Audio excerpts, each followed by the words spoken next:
എല്ലാവർക്കും ഇന്നത്തെ റീഡിങ്ങിലേക്ക് സ്വാഗതം. ഇന്ന് നമ്മൾ നോക്കാൻ പോകുന്നത്, നിങ്ങളിപ്പോൾ നോ കോണ്ടാക്ട് സിറ്റുവേഷനിലാണെങ്കിൽ ആ പേഴ്സൺ ഇത്രമാത്രം വിഷമിക്കുന്നതിൻ്റെ പ്രധാനപ്പെട്ട 4 കാരണങ്ങൾ അത് എന്താണ് എന്നാണ് നമ്മളിന്ന് നോക്കാൻ പോകുന്നത്. അത് മാത്രമല്ല നമ്മളിന്ന് നോക്കാൻ പോകുന്നത്, നിങ്ങളിപ്പോൾ എന്താണ് ചിന്തിക്കുന്നത്, നിങ്ങൾ രണ്ടുപേരും ചിന്തിക്കുന്നത് ഒരുപോലെയാണോ എന്നും നമ്മളിന്ന് നോക്കുന്നുണ്ട്. അതായത് ആ പേഴ്സൺ ഇത്രമാത്രം വിഷമിക്കുന്നതിൻ്റെ അല്ലെങ്കിൽ ഒത്തിരി വിഷമിക്കുന്നതിൻ്റെ പ്രധാനപ്പെട്ട 4 കാരണങ്ങൾ എന്താണ് എന്നും നമ്മൾ നോക്കുന്നുണ്ട്. അതുപോലെ നിങ്ങളുടെ എനർജി എന്താണെന്നും നമ്മളിന്ന് നോക്കുന്നുണ്ട്. അതായത് നിങ്ങളുടെ രണ്ടുപേരുടെയും എനർജി ഇപ്പോൾ ഒരുപോലെയാണോ എന്നും നമ്മളിന്ന് നോക്കുന്നുണ്ട്. ഇതെല്ലാം തന്നെ നമ്മളിന്ന് നോക്കുന്നുണ്ട്. റീഡിംഗ് സ്റ്റാർട്ട് ചെയ്യുന്നതിന് മുൻപ് നിങ്ങൾക്ക് ഈ റീഡിംഗ് ഇഷ്ടമാവുകയാണെങ്കിൽ, ഇതുപോലുള്ള റീഡിങ്സ് ഇനിയും കാണുന്നുണ്ടെങ്കിൽ ഈ ചാനൽ സപ്പോർട്ട് ചെയ്യുക. നിങ്ങളുടെ സപ്പോർട്ടാണ് എൻ്റെ മോട്ടിവേഷൻ. അതുകൊണ്ടാണ് നിങ്ങൾക്ക് ഈ റീഡിംഗ് ഇഷ്ടമാവുകയാണെങ്കിൽ ഈ ചാനലിലെ മറ്റ് വീഡിയോസും ഒന്ന് കണ്ടു നോക്കുക. ഇഷ്ടമാവുകയാണെങ്കിൽ സബ്സ്ക്രൈബ് ചെയ്യുക. ഈ റീഡിംഗ് കാണുന്ന എല്ലാവർക്കും നന്ദി. നമുക്ക് വേഗം തന്നെ ഇന്നത്തെ റീഡിങ്ങിലേക്ക് കിടക്കാം. ഇവിടെ വളരെയധികം വിഷമിച്ചിട്ടുള്ള ഒരു എനർജിയാണ് എനിക്കിവിടെ ലഭിക്കുന്നത്. ഈ കാർഡ്സ് കണ്ടപ്പോൾ നിങ്ങൾക്കും മനസ്സിലായിട്ടുണ്ടാവാം, വളരെയധികം വിഷമത്തിലുള്ള ഒരു എനർജിയാണ് ഇവിടെ എനിക്ക് ലഭിച്ചുകൊണ്ടിരിക്കുന്നത്. നമ്മുടെ ടോപ്പിക്ക് പോലെ തന്നെ നമ്മുടെ ടോപ്പിക്കും ഇന്നത് തന്നെയാണ്. ആ പേഴ്സൺ വിഷമിക്കുന്നുണ്ട്, അതിൻ്റെ കാരണങ്ങൾ എന്താണ് എന്നാണ് നമ്മൾ നോക്കുന്നത്. അപ്പോൾ അതുമായിട്ട് ബന്ധപ്പെട്ട ഒരു എനർജി തന്നെയാണ് എനിക്കിവിടെ ലഭിക്കുന്നത്. എങ്കിൽ പോലും ഇവിടെ ഒത്തിരി വിഷമിച്ച ഒരു എനർജി ലഭിച്ചത് കൊണ്ട് മാത്രം ഞാൻ പറഞ്ഞതാണ്. നമ്മുടെ ടോപ്പിക്കിൽ നിന്ന് ആ പേഴ്സൺ വിഷമിച്ചിരിക്കുന്നുണ്ട്, അതിൻ്റെ പ്രധാനപ്പെട്ട 4 കാരണങ്ങൾ അതാണ് നമ്മൾ നോക്കാൻ പോകുന്നത്. അതേപോലെ തന്നെ വളരെ വിഷമത്തിലുള്ള ഒരു എനർജിയാണ് എനിക്കിവിടെ ലഭിക്കുന്നത്. എന്തായാലും നമുക്ക് നോക്കാം ആ പേഴ്സൺ ഒത്തിരി വിഷമിക്കുന്നതിൻ്റെ പ്രധാനപ്പെട്ട 4 കാരണങ്ങൾ എന്താണ് എന്ന് നമുക്ക് നോക്കാം.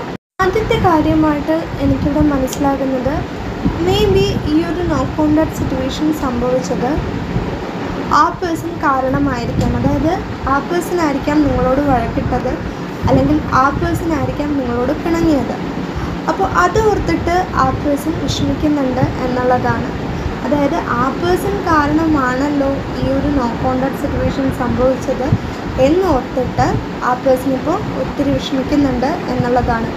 നിങ്ങൾ കൂടെ ഉണ്ടായിരുന്ന സമയത്ത് ആ പേഴ്സൺ എത്രമാത്രം സന്തോഷവാനായിരുന്നു, നിങ്ങളോട് സംസാരിച്ചു കൊണ്ടിരുന്ന സമയത്ത് ആ പേഴ്സൺ എത്രത്തോളം സന്തോഷവാനായിരുന്നു, ആ ഒരു സന്തോഷം ഇപ്പോൾ ആ പേഴ്സണ് ലഭിക്കുന്നില്ല. അതുകൊണ്ട് തന്നെ ആ പേഴ്സൺ വിചാരിക്കുന്നത്, എന്തുകൊണ്ടാണ് ഇങ്ങനെ സംഭവിച്ചത്, ആ പേഴ്സൺ കാരണമാണല്ലോ ഇങ്ങനെ സംഭവിച്ചതെന്ന് ഓർത്തിട്ട് ആ പേഴ്സൺ ഇപ്പോൾ ഒത്തിരി വിഷമിക്കുന്നുണ്ട്. എനിക്ക് മനസ്സിലാകുന്നത്, മേ ബി ഈ ഒരു നോ കോണ്ടാക്ട് സിറ്റുവേഷന് ശേഷവും നിങ്ങൾ മേ ബി ആ പേഴ്സണോട് സംസാരിക്കാൻ ശ്രമിച്ചിട്ടുണ്ടായിരിക്കാം. ഇതെല്ലാവർക്കും റെസൊനേറ്റ് ആവണമെന്നില്ല, പക്ഷേ ആ ഒരു മെസ്സേജ് എനിക്ക് ലഭിക്കുന്നുണ്ട്. മേ ബി ആ പേഴ്സൺ നിങ്ങളോട് വഴക്കിട്ടിട്ടുണ്ടെങ്കിൽ പോലും അതിനുശേഷവും നിങ്ങൾ ആ പേഴ്സണോട് സംസാരിക്കാൻ ശ്രമിച്ചിട്ടുണ്ടായിരിക്കാം. നിങ്ങളുടെ ഭാഗത്തു നിന്ന് ഈ ഒരു നോ കോണ്ടാക്ട് സിറ്റുവേഷൻ സംഭവിക്കാതിരിക്കാനുള്ള, അല്ലെങ്കിൽ ഈ ഒരു നോ കോണ്ടാക്ട് സിറ്റുവേഷൻ സംഭവിച്ചെങ്കിൽ പോലും അത് മാറി ഒരു പുതിയ തുടക്കം ഉണ്ടാകാനായിട്ട് നിങ്ങളുടെ ഭാഗത്തു നിന്ന് നിങ്ങൾ എഫേർട്ട് ഇട്ടിട്ടുണ്ടായിരിക്കാം. പക്ഷേ ആ ഒരു സമയത്ത് ആ പേഴ്സൺ അതിനു വേണ്ടി ഒരു എഫേർട്ട് ഇട്ടിട്ടുണ്ടാവില്ല. മേ ബി ആ സമയത്ത് ആ പേഴ്സൺ ദേഷ്യത്തിലായിരുന്നിരിക്കാം, വളരെയധികം പിണക്കത്തിലായിരുന്നിരിക്കാം, നിങ്ങളോട് വളരെയധികം പിണങ്ങിയിരുന്നിട്ടുണ്ടായിരിക്കാം. അതുകൊണ്ട് തന്നെ നിങ്ങൾ ആ പേഴ്സണോട് സംസാരിക്കാൻ ശ്രമിച്ചിട്ട് കൂടി മേ ബി ആ പേഴ്സൺ സംസാരിച്ചിട്ടുണ്ടാവില്ല എന്നാണ് എനിക്കിവിടെ മനസ്സിലാകുന്നത്. ആ ഒരു മെസ്സേജ് എനിക്കിവിടെ ലഭിക്കുന്നുണ്ട് കേട്ടോ, അതുകൊണ്ടാണ് ഞാൻ പറയുന്നത്. പക്ഷേ എല്ലാവർക്കും ഇത് റെസൊനേറ്റ് ആവണമെന്നില്ല. നിങ്ങൾക്ക് റെസൊനേറ്റ് ആവുന്നുണ്ടെങ്കിൽ മാത്രം അതെടുക്കാം. എനിക്കിവിടെ മനസ്സിലാകുന്നത്, മേ ബി ഈ ഒരു നോ കോണ്ടാക്ട് സിറ്റുവേഷന് ശേഷവും, അല്ലെങ്കിൽ ആ പേഴ്സൺ നിങ്ങളോട് വഴക്കിട്ട ശേഷവും നിങ്ങൾ ആ പേഴ്സണോട് സംസാരിക്കാൻ ശ്രമിച്ചിട്ടുണ്ടെങ്കിൽ, ആ പേഴ്സൺ അപ്പോൾ നിങ്ങൾക്കൊരു അവസരം നൽകിയിരുന്നില്ലെങ്കിൽ, ആ പേഴ്സൺ ഇപ്പോൾ ചിന്തിക്കുന്നത്, ഇനി ആ പേഴ്സൺ നിങ്ങളോട് വന്ന് സംസാരിക്കാൻ ശ്രമിക്കുകയാണെങ്കിൽ നിങ്ങളും മേ ബി ആ പേഴ്സണൊരു അവസരം കൊടുക്കുന്നുണ്ടാവില്ല. കാരണം നിങ്ങൾ ആ പേഴ്സണോട് സംസാരിക്കാൻ ശ്രമിച്ചപ്പോഴും ഈ റിലേഷൻഷിപ്പിന് വേണ്ടി എഫേർട്ട് ഇട്ടപ്പോഴും ആ പേഴ്സൺ ആ ഒരു എഫേർട്ട് ഇടാത്തത് കൊണ്ട്, ഇനി ആ പേഴ്സൺ ഒരു എഫേർട്ട് ഇട്ടാലും, അതായത് ആ പേഴ്സൺ നിങ്ങളോട് വന്ന് സംസാരിക്കാൻ ശ്രമിച്ചാലും നിങ്ങളും ആ പേഴ്സണ് മേ ബി ഒരു അവസരം കൊടുക്കില്ല, മേ ബി നിങ്ങൾ ആ പേഴ്സണോട് ക്ഷമിക്കില്ല എന്ന് ആ പേഴ്സൺ ചിന്തിക്കുന്നുണ്ട്. അതായത് ക്ഷമിക്കില്ല എന്ന് പറഞ്ഞാൽ നിങ്ങൾ ആ പേഴ്സണോട് സംസാരിക്കില്ല എന്ന് ആ പേഴ്സൺ ചിന്തിക്കുന്നുണ്ട്. നിങ്ങൾ വളരെ പേഷ്യൻസ് ഉള്ള ഒരാളാണ് എങ്കിൽ പോലും നിങ്ങൾ ഇത്രമാത്രം എഫേർട്ട് ഇട്ടിട്ടും ആ പേഴ്സൻ്റെ ഭാഗത്തു നിന്ന് ഇതുവരെ എഫേർട്ട് ഇടാത്തത് കൊണ്ട്, ആ പേഴ്സൻ്റെ ഭാഗത്തു നിന്ന് ഇതുവരെ ഈ റിലേഷൻഷിപ്പിന് വേണ്ടി എഫേർട്ട് ഇട്ടിട്ടില്ല എന്ന് നിങ്ങൾക്ക് തോന്നുന്നത് കൊണ്ട്, നിങ്ങൾക്ക് മേ ബി അങ്ങനെ തോന്നുന്നുണ്ടായിരിക്കാം, നിങ്ങൾക്ക് അങ്ങനെ തോന്നുന്നുണ്ടെങ്കിൽ അത് കാരണം നിങ്ങൾ ആ പേഴ്സണൊരു അവസരം കൊടുക്കില്ല എന്ന് ആ പേഴ്സൺ ചിന്തിക്കുന്നുണ്ട്. അതോർത്തിട്ട് ആ പേഴ്സൺ ഇപ്പോൾ ഒത്തിരി വിഷമിക്കുന്നുണ്ട് എന്നാണ് എനിക്കിവിടെ മനസ്സിലാകുന്നത്. ഒരു മെസ്സേജാണ് എനിക്കിവിടെ ലഭിക്കുന്നത്, അതുകൊണ്ടാണ് ഞാൻ പറയുന്നത്. ആ പേഴ്സൺ ഇപ്പോൾ വിഷമിക്കുന്നതിൻ്റെ രണ്ടാമത്തെ കാരണം എന്താണെന്ന് ചോദിച്ചാൽ, ആ പേഴ്സൺ ഒത്തിരി വിഷമിക്കുന്നുണ്ട്. പക്ഷേ ആ വിഷമം ആരോടും തുറന്നു പറയാൻ സാധിക്കുന്നില്ലല്ലോ എന്നോർത്തിട്ടാണ് ആ പേഴ്സൺ ഏറ്റവും കൂടുതൽ വിഷമിക്കുന്നത്. അതായത് ആ പേഴ്സൺ ഒത്തിരി വിഷമിക്കുന്നുണ്ട്, പക്ഷെ ആ വിഷമം ഒന്നും പുറത്ത് കാണിക്കാതെ ആ പേഴ്സൺ ഇരിക്കുകയാണ്. ആ പേഴ്സൺ എപ്പോഴും ചിരിച്ച് സന്തോഷമായിട്ടിരിക്കുന്നു എന്നായിരിക്കാം ആ പേഴ്സൻ്റെ സുഹൃത്തുക്കളും നിങ്ങളും വിചാരിക്കുന്നത്. പക്ഷെ അങ്ങനെയല്ല. എനിക്കിവിടെ മനസ്സിലാകുന്നത്, എനിക്കിവിടെ ലഭിക്കുന്ന എനർജിയിൽ നിന്ന് മനസ്സിലാകുന്നത്, ആ പേഴ്സൺ അത്രത്തോളം സന്തോഷവാനല്ല. ആ പേഴ്സൺ ഇത്ര വിഷമത്തിലിരിക്കുമ്പോഴും ആ പേഴ്സൻ്റെ വിഷമം ആരോടും പറയാൻ സാധിക്കുന്നില്ലല്ലോ, ആ പേഴ്സൻ്റെ വിഷമം ആ പേഴ്സണ് പുറത്ത് കാണിക്കാൻ സാധിക്കുന്നില്ലല്ലോ എന്ന് ചിന്തിച്ചിട്ടാണ് ആ പേഴ്സൺ ഒരുപാട് വിഷമിക്കുന്നത്. മറ്റാരോടും പറഞ്ഞില്ലെങ്കിലും ആ പേഴ്സൻ്റെ വിഷമം നിങ്ങളോടെങ്കിലും പറയണമെന്ന് ആഗ്രഹമുണ്ട്. പക്ഷേ ആ പേഴ്സൺ അതിന് സാധിക്കുന്നില്ല. ആ പേഴ്സൺ ഇപ്പോൾ ഒരു ഒറ്റപ്പെടൽ ഫീൽ ചെയ്യുന്നുണ്ട് എന്നാണ് എനിക്കിവിടെ മനസ്സിലാകുന്നത്. പക്ഷേ ഇതൊന്നും ആ പേഴ്സണ് നിങ്ങളോട് പറയാൻ സാധിക്കുന്നില്ലല്ലോ, ആ പേഴ്സൻ്റെ വിഷമം ആ പേഴ്സണ് ആരോടും പറയാൻ സാധിക്കുന്നില്ലല്ലോ എന്നോർത്തിട്ടാണ് ആ പേഴ്സൺ വിഷമിക്കുന്നത്. പ്രത്യേകിച്ചും നിങ്ങളോട് ആ പേഴ്സണ് ഒന്നും പറയാൻ സാധിക്കുന്നില്ലല്ലോ, ആ പേഴ്സൻ്റെ വിഷമം എത്രമാത്രമാണെന്ന് നിങ്ങളോട് ആ പേഴ്സണ് പറയാൻ സാധിക്കുന്നില്ലല്ലോ എന്നോർത്തിട്ടാണ് ആ പേഴ്സൺ ഇപ്പോൾ ഏറ്റവും കൂടുതൽ വിഷമിക്കുന്നത് എന്നാണ് എനിക്കിവിടെ മനസ്സിലാകുന്നത്. അല്ലെങ്കിൽ ആ പേഴ്സൺ വിഷമിക്കുന്നതിന് രണ്ടാമത്തെ കാരണം അതാണ് എന്ന് പറയാം. മാത്രമല്ല എനിക്കിവിടെ മനസ്സിലാകുന്നത്, ഇനി ആ പേഴ്സൻ്റെ വിഷമം ആ പേഴ്സൺ നിങ്ങളോട് വന്ന് തുറന്ന് പറഞ്ഞാലും നിങ്ങളെ എത്രമാത്രം മിസ് ചെയ്യുന്നുണ്ടായിരുന്നു, ആ പേഴ്സണെ നിങ്ങളോട് സംസാരിക്കാൻ ആ പേഴ്സൺ എത്രമാത്രം ആഗ്രഹിക്കുന്നുണ്ട് എന്ന് പറഞ്ഞാലും നിങ്ങളത് മനസ്സിലാക്കിയില്ലെങ്കിലോ അല്ലെങ്കിൽ നിങ്ങളത് വിശ്വസിച്ചിട്ടില്ലെങ്കിലോ എന്നാണ് ആ പേഴ്സൺ ചിന്തിക്കുന്നത്. ആ പേഴ്സൺ ഇനി വിഷമിച്ചിരിക്കുകയായിരുന്നു എന്ന് പറഞ്ഞാലും നിങ്ങളത് വിശ്വസിക്കില്ല എന്ന് ആ പേഴ്സൺ ചിന്തിക്കുന്നുണ്ട്. അതുകൊണ്ട് കൂടിയാണ് ആ പേഴ്സൺ ഇപ്പോൾ വിഷമിക്കുന്നത് എന്നാണ് എനിക്കിവിടെ മനസ്സിലാകുന്നത്. അതായത് ആ ഒരു മെസ്സേജാണ് എനിക്കിവിടെ ലഭിക്കുന്നത്, അതുകൊണ്ടാണ് ഞാൻ പറയുന്നത്. ആ പേഴ്സൺ വിഷമിക്കുന്നതിൻ്റെ മൂന്നാമത്തെ കാരണമായിട്ട് എനിക്കിവിടെ മനസ്സിലാകുന്നത്, ഒരു പുതിയ തുടക്കം ഉണ്ടാകണമെന്ന് ആ പേഴ്സൺ ആഗ്രഹിക്കുന്നുണ്ട്. ഈ റിലേഷൻഷിപ്പിൽ ഒരു പുതിയ തുടക്കം ഉണ്ടാകണമെന്ന് ആ പേഴ്സൺ ആഗ്രഹിക്കുന്നുണ്ട്. ഇത് നിങ്ങളോട് വന്ന് പറയണം, എന്നിട്ട് നിങ്ങളുടെ റിലേഷൻഷിപ്പിൽ ഒരു പുതിയ തുടക്കം ഉണ്ടാകണം എന്നൊക്കെ ആ പേഴ്സൺ ചിന്തിക്കുന്നുണ്ട്. പക്ഷേ നിങ്ങൾക്ക് ആ ഒരു പുതിയ തുടക്കം നിങ്ങളുടെ റിലേഷൻഷിപ്പിൽ ഇനി ഉണ്ടാകണമെന്ന് ആഗ്രഹിക്കുന്നുണ്ടോ? നിങ്ങൾ ഈ റിലേഷൻഷിപ്പ് ഇനി മുന്നോട്ട് കൊണ്ടുപോകാൻ ആഗ്രഹിക്കുന്നുണ്ടോ? അതോ ഈ ഒരു നോ കോൺടാക്ട് സിറ്റുവേഷൻ ഇനിയും നീണ്ടു പോകുമോ എന്നൊക്കെ ആ പേഴ്സൺ ഒത്തിരി ചിന്തിക്കുന്നുണ്ട്. അതിനെക്കുറിച്ചൊക്കെ ആ പേഴ്സൺ ഒത്തിരി ചിന്തിക്കുന്നുണ്ട്. കാരണം ആ പേഴ്സണ് ഈ ഒരു നോ കോൺടാക്ട് സിറ്റുവേഷൻ എത്രയും പെട്ടെന്ന് മാറണമെന്നാണ് ആഗ്രഹമെന്നാണ് ഇവിടെ ലഭിക്കുന്ന എനർജിയിൽ നിന്ന് എനിക്കിവിടെ മനസ്സിലാകുന്നത്. പക്ഷേ നിങ്ങൾക്ക് ആ ഒരു ഇഷ്ടം ഉണ്ടാവുമോ? ആ പേഴ്സണോട് നിങ്ങൾക്ക് എപ്പോഴും ഇഷ്ടമുണ്ടോ? ഇനി ആ പേഴ്സൻ്റെ ഫീലിങ്സ് നിങ്ങളോട് തുറന്നു പറഞ്ഞാലോ, അല്ലെങ്കിൽ ആ പേഴ്സൻ്റെ വിഷമം നിങ്ങളോട് തുറന്നു പറഞ്ഞാലോ, അല്ലെങ്കിൽ ആ പേഴ്സൺ ഒരു ന്യൂ ബിഗിനിങ്ങിന് താല്പര്യമുണ്ടെന്ന് നിങ്ങളോട് പറഞ്ഞാലോ നിങ്ങൾക്ക് അത് വിശ്വാസമാകുമോ എന്നാണ് ആ പേഴ്സൺ ചിന്തിക്കുന്നത്. എനിക്കിവിടെ മനസ്സിലാകുന്നത്, നിങ്ങൾക്ക് ഇഷ്ടമാകുമോ എന്നതിലുപരി നിങ്ങൾക്കത് വിശ്വാസമാകുമോ, നിങ്ങൾ ആഗ്രഹിക്കുന്നുണ്ടോ എന്നൊന്നും ആ പേഴ്സൺ അറിയില്ല. അതായത് ഒരു പുതിയ തുടക്കം ഉണ്ടാകാൻ നിങ്ങൾ ആഗ്രഹിക്കുന്നുണ്ടോ, ഇനി ആ പേഴ്സൺ അത് ആഗ്രഹിക്കുന്നുണ്ടെന്ന് നിങ്ങളോട് വന്ന് പറഞ്ഞാലും നിങ്ങളത് വിശ്വസിക്കുമോ എന്നാണ് ആ പേഴ്സൺ ചിന്തിക്കുന്നത്. എന്തുകൊണ്ടാണെന്ന് എനിക്കറിയില്ല, വിശ്വാസം എന്നുള്ളൊരു വാക്കാണ് എനിക്കിവിടെ കൂടുതലായിട്ട് ലഭിക്കുന്നത്. അതായത് ആ പേഴ്സൺ ഇനി ആ പേഴ്സൻ്റെ ഫീലിങ്സ് തുറന്നു പറഞ്ഞാലും, ആ പേഴ്സൺ ഈ ഒരു പുതിയ തുടക്കം ആഗ്രഹിച്ചിരുന്നു നിങ്ങളുടെ റിലേഷൻഷിപ്പിൽ എന്ന് പറഞ്ഞാലും നിങ്ങളത് വിശ്വസിക്കുമോ എന്നാണ് ആ പേഴ്സൺ ചിന്തിക്കുന്നത്. അതിനെക്കുറിച്ച് ഓർത്തിട്ടാണ് ആ പേഴ്സൺ വിഷമിക്കുന്നത് എന്നാണ് എനിക്കിവിടെ മനസ്സിലാകുന്നത്. ആ ഒരു എനർജി എനിക്കിവിടെ വളരെ വളരെ ശക്തമായിട്ട് ലഭിക്കുന്നുണ്ട്. അതുകൊണ്ടാണ് ഞാൻ പറയുന്നത്. ഇതാണ് ആ പേഴ്സൺ ഇത്രമാത്രം വിഷമിക്കുന്നതിൻ്റെ മൂന്നാമത്തെ കാരണമായിട്ട് എനിക്കിവിടെ മനസ്സിലാകുന്നത്. ഇനി നമ്മൾ ആ പേഴ്സൺ വിഷമിക്കുന്നതിൻ്റെ നാലാമത്തെ കാരണം എന്താണെന്ന് ചോദിച്ചാൽ എനിക്കിവിടെ മനസ്സിലാകുന്നത്, മേ ബി ആ പേഴ്സണ് ഒരു പ്ലേഫുള്ളായിട്ടുള്ള എനർജി ഉണ്ടായിരിക്കാം. എപ്പോഴും പ്ലേഫുള്ളായിട്ടിരിക്കുന്ന ഒരു എനർജി ആ പേഴ്സൺ ഉണ്ടായിരിക്കാം. മേ ബി ആ ഒരു എനർജി ഉണ്ടായിരിക്കാം, അല്ലെങ്കിൽ ആ പേഴ്സൻ്റെ ആ ഒരു പ്ലേഫുള്ളായിട്ടുള്ള എനർജി നിങ്ങൾക്ക് വളരെ ഇഷ്ടമായിരിക്കാം, നിങ്ങൾ ആ പേഴ്സണോടത് പറഞ്ഞിട്ടും ഉണ്ടായിരിക്കാം. പക്ഷേ നിങ്ങൾ എന്താ പറയുക, നിങ്ങൾ പല കാര്യങ്ങളും പറയുന്ന സമയത്ത് ആ പേഴ്സൺ ശരിക്കും അത് മനസ്സിലാക്കാൻ ശ്രമിച്ചിട്ടുണ്ടാവില്ല. അതായത് ഈ റിലേഷൻഷിപ്പിൽ ഒരു സ്റ്റെബിലിറ്റി ഇല്ല എന്ന് നിങ്ങൾ ആ പേഴ്സണോട് പറയാൻ ശ്രമിച്ചിട്ടുണ്ടായിരിക്കാം, അല്ലെങ്കിൽ ആ പേഴ്സണോട് അത് പറഞ്ഞിട്ടുണ്ടായിരിക്കാം. നിങ്ങളിടുന്ന ആ ഒരു എഫേർട്ട്, ഈ റിലേഷൻഷിപ്പിന് വേണ്ടി നിങ്ങളിടുന്ന ആ ഒരു എഫേർട്ട് ആ പേഴ്സൺ ഇടുന്നില്ല. ആ പേഴ്സൻ്റെ ഭാഗത്ത് നിന്ന് എത്രമാത്രം എഫേർട്ട് ഈ റിലേഷൻഷിപ്പിന് ഇടണമോ അത്രമാത്രം ഒരു എഫേർട്ട് ആ പേഴ്സൺ ഇട്ടിട്ടുണ്ടാവില്ല ഈ റിലേഷൻഷിപ്പിന് വേണ്ടി. അത് നിങ്ങൾ ആ പേഴ്സണോട് പറഞ്ഞിട്ടുണ്ടായിരിക്കാം. ഈ റിലേഷൻഷിപ്പിൽ ഒരു സ്റ്റെബിലിറ്റി ഇല്ലാത്തതായിട്ട് നിങ്ങൾക്ക് തോന്നുന്നുണ്ട് എന്ന് നിങ്ങൾ ആ പേഴ്സണോട് പറഞ്ഞിട്ടുണ്ടായിരിക്കാം. അല്ലെങ്കിൽ തോന്നുന്നുണ്ടെന്നല്ല, ശരിക്കും നിങ്ങൾക്കറിയാം ഈ റിലേഷൻഷിപ്പിൽ ഒരു സ്റ്റെബിലിറ്റി ഇല്ല എന്ന് നിങ്ങൾ ശരിക്കും ആ പേഴ്സണോട് പറഞ്ഞിട്ടുണ്ടായിരിക്കാം. പക്ഷേ ആ ഒരു സമയത്ത് ആ പേഴ്സൺ അത് മനസ്സിലാക്കിയില്ല. നിങ്ങൾ എത്രമാത്രം കാര്യമായിട്ടാണ് അത് പറയുന്ന സമയത്തുള്ള നിങ്ങളുടെ ഫീലിങ്സ് അല്ലെങ്കിൽ നിങ്ങളുടെ വിഷമം ആ പേഴ്സൺ ചിലപ്പോൾ മനസ്സിലാക്കിയിട്ടുണ്ടാവില്ല. തീർച്ചയായിട്ടും ആ പേഴ്സൺ നിങ്ങൾ പറയുന്നതിനെ ശ്രദ്ധിച്ചില്ല എന്നല്ല, ആ പേഴ്സൺ ശ്രദ്ധിച്ചിരുന്നു.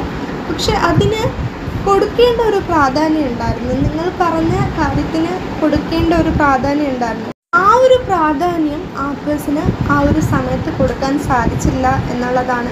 അതായത് നിങ്ങൾക്ക് നിങ്ങളുടെ റിലേഷൻഷിപ്പിന് ഒരു സ്റ്റെബിലിറ്റി വേണമെന്ന് വളരെയധികം ആഗ്രഹം ഉണ്ടായിരുന്നു, അത് നല്ല കാര്യം തന്നെയാണ്. പക്ഷെ ആ ഒരു കാര്യം നിങ്ങൾ ആ പേഴ്സണോട് പറഞ്ഞ സമയത്ത് ആ പേഴ്സണ് അത് മനസ്സിലാക്കാൻ സാധിച്ചിട്ടില്ല എന്നുള്ളതാണ്.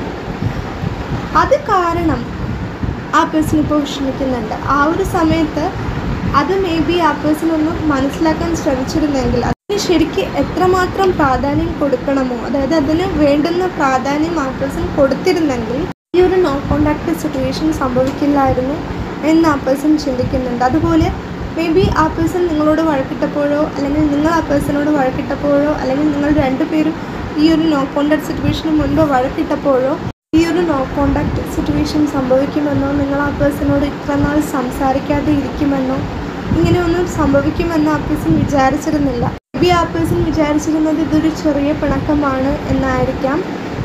ആ പേഴ്സൺ വിചാരിച്ചിരുന്നില്ല ഇങ്ങനെ ഒരു നോ കോണ്ടാക്ട് സിറ്റുവേഷൻ സംഭവിക്കുമെന്ന്. അതുകൊണ്ട് തന്നെ ആ പേഴ്സൺ പ്രതീക്ഷിക്കാതെ ഈ ഒരു നോ കോണ്ടാക്ട് സിറ്റുവേഷൻ സംഭവിച്ചപ്പോൾ ആ പേഴ്സൺ അത് ഒത്തിരി വിഷമമായി എന്നുള്ളതാണ്. അതുകൊണ്ടാണ് ഞാൻ ആദ്യമേ പറഞ്ഞത്, ആ പേഴ്സൺ വിചാരിക്കുന്നത് അല്ലെങ്കിൽ ആ പേഴ്സൺ ഇപ്പോൾ ചിന്തിക്കുന്നത് ആ പേഴ്സൺ കാരണമാണ് നിങ്ങൾ ആ പേഴ്സണോട് സംസാരിക്കാതെ ആയത്, അല്ലെങ്കിൽ ഈ ഒരു നോ കോണ്ടാക്ട് സിറ്റുവേഷൻ സംഭവിച്ചത് എന്ന് ആ പേഴ്സൺ ചിന്തിക്കുന്നുണ്ട്. അതുകൊണ്ടാണ് ആ പേഴ്സൺ ഇപ്പോൾ ഏറ്റവും കൂടുതൽ വിഷമിക്കുന്നത് എന്നാണ് എനിക്കിവിടെ മനസ്സിലാകുന്നത്. അതായത് ആ പേഴ്സൺ ഇത്രമാത്രം വിഷമിക്കാൻ കാരണം അതാണ് എന്നാണ് എനിക്കിവിടെ മനസ്സിലാകുന്നത്. അതായത് വളരെ പെട്ടെന്നായിരിക്കാം ഈ ഒരു നോ കോണ്ടാക്ട് സിറ്റുവേഷൻ സംഭവിച്ചത്. മേ ബി ആ പേഴ്സൺ വിചാരിച്ചിരുന്നിട്ടുണ്ടാവില്ല നിങ്ങൾ ഇത്ര നാൾ ആ പേഴ്സണോട് സംസാരിക്കാതെ ഇരിക്കുമെന്ന്, ഇങ്ങനെ സംഭവിക്കുമെന്ന് ആ പേഴ്സൺ വിചാരിച്ചിരുന്നില്ല. അത് കാരണം തന്നെ ആ പേഴ്സൺ ഇപ്പോൾ ഒത്തിരി വിഷമിക്കുന്നുണ്ട്. ആ പേഴ്സണ് നിങ്ങളെ ഒരുപാട് മിസ് ചെയ്യുന്നുണ്ട് എന്നാണ് എനിക്കിവിടെ മനസ്സിലാകുന്നത്. ആ പേഴ്സണ് നിങ്ങളോട് ഒത്തിരി കാര്യങ്ങൾ സംസാരിക്കാൻ ആഗ്രഹമുണ്ട് എന്നും എനിക്കിവിടെ മനസ്സിലാകുന്നുണ്ട്. പക്ഷെ അതിനൊന്നും ആ പേഴ്സണ് സാധിക്കാത്തത് കൊണ്ട് തന്നെ ആ പേഴ്സൺ ഇപ്പോൾ ഒത്തിരി വിഷമിക്കുന്നുണ്ട് എന്നാണ് എനിക്കിവിടെ മനസ്സിലാകുന്നത്. അതായത് ആ ഒരു മെസ്സേജാണ് എനിക്കിവിടെ ലഭിക്കുന്നത്, അതുകൊണ്ടാണ് ഞാൻ പറയുന്നത്. ഇനി നമുക്ക് നിങ്ങളുടെ എനർജി എന്താണെന്ന് നോക്കാം. നിങ്ങളും ഇപ്പോൾ ആ പേഴ്സൺ വിഷമിക്കുന്നത് പോലെ വിഷമിക്കുന്നുണ്ടോ? അതായത് നിങ്ങളുടെ രണ്ടുപേരുടെയും എനർജി ഇപ്പോൾ ഒരുപോലെയാണോ? നിങ്ങൾ രണ്ടുപേരും ചിന്തിക്കുന്നത് ഒരുപോലെയാണോ എന്ന് നമുക്ക് നോക്കാം. എനിക്കിവിടെ മനസ്സിലാകുന്നത് നിങ്ങൾ ഒരുപാട് വിഷമിക്കുന്നുണ്ട് ഈ ഒരു നോ കോണ്ടാക്ട് സിറ്റുവേഷൻ കാരണം. നിങ്ങൾ ഒത്തിരി ചിന്തിക്കുന്നുണ്ട് ഈ ഒരു നോ കോണ്ടാക്ട് സിറ്റുവേഷനെ പറ്റിയും ആ പേഴ്സണെ പറ്റിയും. നിങ്ങൾ തമ്മിൽ എന്തെങ്കിലും വഴക്കുണ്ടായിട്ടുണ്ടെങ്കിൽ അതിനെപ്പറ്റിയും ഒക്കെ നിങ്ങൾ ചിന്തിക്കുന്നുണ്ട്. നിങ്ങൾക്ക് ആ പേഴ്സണെ ഒരുപാട് മിസ് ചെയ്യുന്നുണ്ട്. നിങ്ങൾക്ക് ആ പേഴ്സണോട് ചിലപ്പോഴെങ്കിലും നിങ്ങൾക്ക് ആ പേഴ്സണോടൊരു ദേഷ്യം തോന്നാറുണ്ട്. ആ പേഴ്സൺ നിങ്ങളോട് വന്ന് സംസാരിക്കുന്നില്ലല്ലോ എന്നോർത്തിട്ട് നിങ്ങൾ ആ പേഴ്സണെ കാത്തിരിക്കുകയാണ്. ആ പേഴ്സൺ നിങ്ങളോട് വന്ന് സംസാരിച്ചാൽ മേ ബി നിങ്ങൾ ആ പേഴ്സണെ സംസാരിക്കാൻ ഒരു അവസരം കൊടുക്കുമായിരിക്കാം എന്നാണ് എനിക്കിവിടെ മനസ്സിലാകുന്നത്. എനിക്കിവിടെ ലഭിക്കുന്ന എനർജി അങ്ങനെയാണ്. അതുകൊണ്ടാണ് ഞാൻ പറയുന്നത് നിങ്ങൾക്ക് റെസനേറ്റ് ആവുന്നുണ്ടെങ്കിൽ അതെടുക്കുക. എനിക്ക് മനസ്സിലാകുന്നത് നിങ്ങളും ആ പേഴ്സണെ കാത്തിരിക്കുന്നുണ്ട്. മേ ബി ഈ ഒരു നോ കോൺടാക്ട് സിറ്റുവേഷൻ സംഭവിച്ചിട്ട് ഒത്തിരി നാളായിട്ടുണ്ടാവാം. എന്നിട്ട് ഇതുവരെ ആ പേഴ്സൺ നിങ്ങളോട് വന്ന് സംസാരിച്ചില്ലല്ലോ. നിങ്ങളെ മനസ്സിലാക്കാൻ അല്ലെങ്കിൽ നിങ്ങളുടെ ഫീലിങ്സ് മനസ്സിലാക്കാൻ ആ പേഴ്സണ്, അല്ലെങ്കിൽ നിങ്ങളുടെ വിഷമം മനസ്സിലാക്കാൻ ആ പേഴ്സണ് സാധിക്കുന്നില്ലല്ലോ എന്ന് നിങ്ങൾ ചിന്തിക്കുന്നുണ്ട്. അത് കാരണം നിങ്ങൾ ഒത്തിരി വിഷമിക്കുന്നുണ്ട് എന്നാണ് എനിക്കിവിടെ മനസ്സിലാകുന്നത്. അതായത് നിങ്ങൾ ആ പേഴ്സണോട് സംസാരിക്കാൻ ആഗ്രഹിക്കുന്നുണ്ട്, ആ പേഴ്സണെ കാണാൻ നിങ്ങൾ ആഗ്രഹിക്കുന്നുണ്ട്, ഈ ഒരു നോ കോൺടാക്ട് സിറ്റുവേഷൻ മാറണമെന്ന് നിങ്ങൾ ആഗ്രഹിക്കുന്നുണ്ട് എന്നാണ് എനിക്കിവിടെ മനസ്സിലാകുന്നത്. പക്ഷേ ആ പേഴ്സൺ നിങ്ങളോട് വന്ന് സംസാരിക്കണം. നിങ്ങളായിട്ട് ആ പേഴ്സണോട് പോയി സംസാരിക്കില്ല നിങ്ങൾ ചിന്തിക്കുന്നുണ്ട് എന്നാണ് എനിക്കിവിടെ മനസ്സിലാകുന്നത്. അതായത് നിങ്ങളായിട്ട് ഇനി ഒരു എഫേർട്ട് ഇടില്ല, ആ പേഴ്സൺ വന്ന് സംസാരിക്കട്ടെ, ആ പേഴ്സണ് നിങ്ങളോട് വന്ന് സംസാരിക്കണം എന്നുണ്ടെങ്കിൽ ആ പേഴ്സൺ നിങ്ങളോട് വന്ന് സംസാരിക്കട്ടെ എന്നൊക്കെ നിങ്ങൾ ചിന്തിക്കുന്നുണ്ട്. പക്ഷെ എങ്കിൽ പോലും ഈ ഒരു നോ കോൺടാക്ട് സിറ്റുവേഷൻ ഇങ്ങനെ നീണ്ടു പോകുന്നത് കാരണം, ആ പേഴ്സണോട് സംസാരിക്കാൻ കഴിയാത്തത് കാരണം നിങ്ങളും ഇപ്പോൾ ഒത്തിരി വിഷമിക്കുന്നുണ്ട്. നിങ്ങളും നിങ്ങളുടെ വിഷമം ആരോടും തുറന്ന് പറയുന്നില്ല എന്നാണ് എനിക്കിവിടെ മനസ്സിലാകുന്നത്. അതായത് നിങ്ങൾ രണ്ടുപേരും ഇപ്പോൾ ഒരുപാട് വിഷമിക്കുന്നുണ്ട് എന്നാണ് എനിക്കിവിടെ മനസ്സിലാകുന്നത്. ആ ഒരു മെസ്സേജാണ് എനിക്കിവിടെ ലഭിക്കുന്നത്. അതുകൊണ്ടാണ് ഞാൻ പറയുന്നത് നിങ്ങൾക്ക് റെസനേറ്റ് ആവുന്നുണ്ടെങ്കിൽ അതെടുക്കുക. എനിക്കിവിടെ മനസ്സിലാകുന്നത്, പക്ഷേ ആ പേഴ്സൺ നിങ്ങളോട് വന്ന് സംസാരിക്കുകയാണെങ്കിൽ ആ സംസാരിക്കുന്ന സമയത്ത് മേ ബി നിങ്ങൾ ആ പേഴ്സണോട് പറയില്ല നിങ്ങൾ ആ പേഴ്സണെ കാത്തിരിക്കുകയായിരുന്നു, അല്ലെങ്കിൽ ആ പേഴ്സണെ കാണാതെ അല്ലെങ്കിൽ ആ പേഴ്സണോടൊന്ന് സംസാരിക്കാതെ നിങ്ങൾ എത്രമാത്രം വിഷമിച്ചിരുന്നു എന്ന് മേ ബി നിങ്ങൾ ആ പേഴ്സണോട് പറയില്ലായിരിക്കാം. മേ ബി പിന്നീട് എപ്പോഴെങ്കിലും പറയുമായിരിക്കാം. പക്ഷേ ആ പേഴ്സൺ വന്ന് സംസാരിക്കുന്ന സമയത്ത് ആ ഒരു സമയത്ത് തന്നെ നിങ്ങൾ എത്രത്തോളം ആ പേഴ്സണെ കാത്തിരിക്കുകയായിരുന്നു, അല്ലെങ്കിൽ നിങ്ങൾക്ക് ഇത്രമാത്രം വിഷമം ഉണ്ടായിരുന്നു എന്നൊന്നും നിങ്ങൾ ആ പേഴ്സണോട് ആ ഒരു സമയത്ത് പറയില്ലായിരിക്കാം. പക്ഷേ എനിക്കിവിടെ മനസ്സിലാകുന്നത് നിങ്ങളും ഇപ്പോൾ ഒത്തിരി വിഷമിക്കുന്നുണ്ട്. നിങ്ങൾക്കും ആ പേഴ്സണെ നിങ്ങളെ എത്രമാത്രമാണോ മിസ് ചെയ്യുന്നത് അതുപോലെ നിങ്ങൾക്കും ആ പേഴ്സണെ മിസ് ചെയ്യുന്നുണ്ട് എന്നാണ് എനിക്കിവിടെ മനസ്സിലാകുന്നത്. ആ ഒരു മെസ്സേജാണ് എനിക്കിവിടെ ലഭിക്കുന്നത്. അതുകൊണ്ടാണ് ഞാൻ പറയുന്നത് നിങ്ങൾക്ക് റെസനേറ്റ് ആവുന്നുണ്ടെങ്കിൽ അതെടുക്കാം.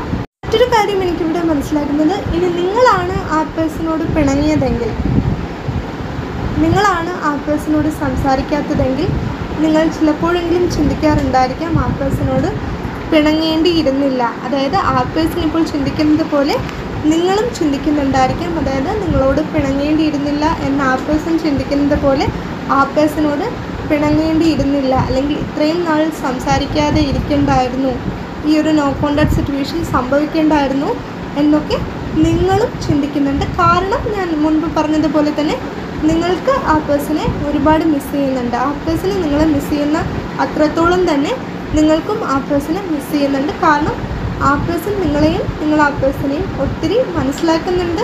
മനസ്സിലാക്കുക എന്നതല്ല, ഒരുപാട് സ്നേഹിക്കുന്നുണ്ട് എന്നെനിക്കിവിടെ മനസ്സിലാകുന്നുണ്ട്. മേ ബി നിങ്ങൾ ആ പേഴ്സണെ മനസ്സിലാക്കുന്നുണ്ടായിരിക്കാം, ആ പേഴ്സണും നിങ്ങളെ ഒരുപാട് മനസ്സിലാക്കുന്നുണ്ടായിരിക്കാം. പക്ഷേ എനിക്കിവിടെ മനസ്സിലാകുന്നത് നിങ്ങൾ രണ്ടുപേരും ഒരുപാട് സ്നേഹിക്കുന്നുണ്ട്. ആ പേഴ്സൺ നിങ്ങളെ സ്നേഹിക്കുന്നുണ്ട്, നിങ്ങൾ ആ പേഴ്സണെ സ്നേഹിക്കുന്നുണ്ട് എന്നാണ് എനിക്കിവിടെ മനസ്സിലാകുന്നത്.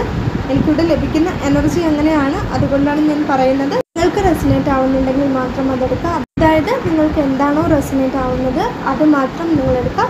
ഇതൊക്കെയാണ് നമ്മുടെ ഇന്നത്തെ റീഡിംഗ്. നിങ്ങൾക്ക് ഈ റീഡിംഗ് ഇഷ്ടമായിട്ടുണ്ടെങ്കിൽ, ഇതുപോലുള്ള റീഡിങ്സ് ഇനിയും കാണുന്നുണ്ടെങ്കിൽ ഈ ചാനൽ സപ്പോർട്ട് ചെയ്യുക, സബ്സ്ക്രൈബ് ചെയ്യുക. നിങ്ങൾക്ക് ഈ റീഡിംഗ് ഇഷ്ടമായിട്ടുണ്ടെങ്കിൽ ഇത് മറ്റുള്ളവർക്കും ഷെയർ ചെയ്ത് കൊടുക്കുക. ഈ റീഡിംഗ് കണ്ട എല്ലാവർക്കും നന്ദി. എല്ലാവരും എപ്പോഴും സന്തോഷമായിട്ടിരിക്കുക. Bye bye.